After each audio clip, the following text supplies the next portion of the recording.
Comrades from South Sudan, I think it's also important that I note our appreciation and sincere gratitude for the government-to-government and party-to-party cordial working relationship that exists. A 4-man delegation from the South Sudan People's Liberation Movement of South Sudan is in Uganda on a political benchmarking tour. Congratulate you for being in government.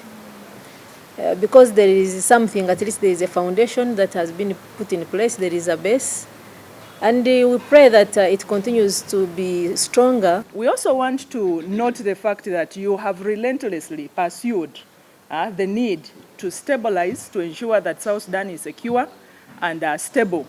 So now for South Sudan to develop and for Uganda to develop, we need each other much more than any other time before. The NRM Electoral Commission, the SPLA electoral system. The first thing is that, I want to say here, every country has its own unique history. And that history determines the nature of the political intentions. No country can impose an electoral system, for example. Led by the Sudan People's Liberation Movement Secretary for External Relations, Dr. John Yowell, the team has held a conference with the NRM Secretariat in Kampala, led by the Secretary General, Right Honourable Richard Todwong. The National Resistance Movement, I'm sure you know the history of the party. The only thing I can say is that it came to power out of a struggle. We did not want to separate from Sudan, because Sudan is our country, and the name Sudan in Arabic is the land of the blacks, and we are the ones. Sudan People's Liberation Movement leaders' trip to Uganda is mainly to benchmark from the stable and able atmosphere of the NRM government, which has stayed Uganda for now close to 38 years. I want to say, when SPLM took over, we came as the liberation movement. But we wanted to be a political party and a movement as well.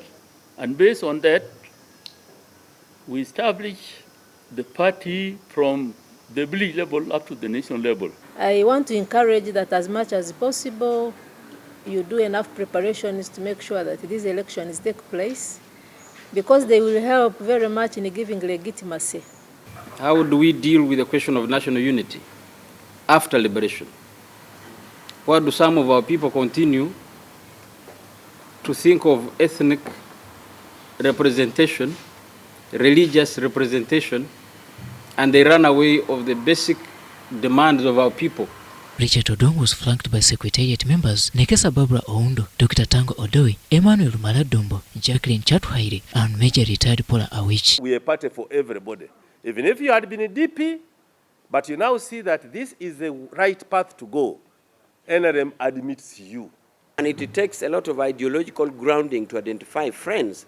For example, you don't jump on a party in Morocco which is bent on enslaving the Sahrawi Republic. The meeting ended with the two parties signing a memorandum of cooperation, an assignment spearheaded by Oscar Barata, the Director of Legal Affairs in the NRM party.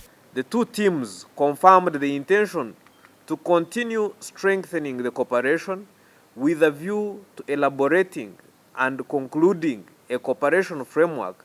And Uganda, as you may recall, Uganda went through this. From the time we got independence in 1962 up to 1986 when NRM came, Uganda was nothing but a replica of what is happening in South Sudan now. But over the years when NRM came, we have seen stabilized and we have progressed. And so this level of progress and stability is being admired by very many friends in the region.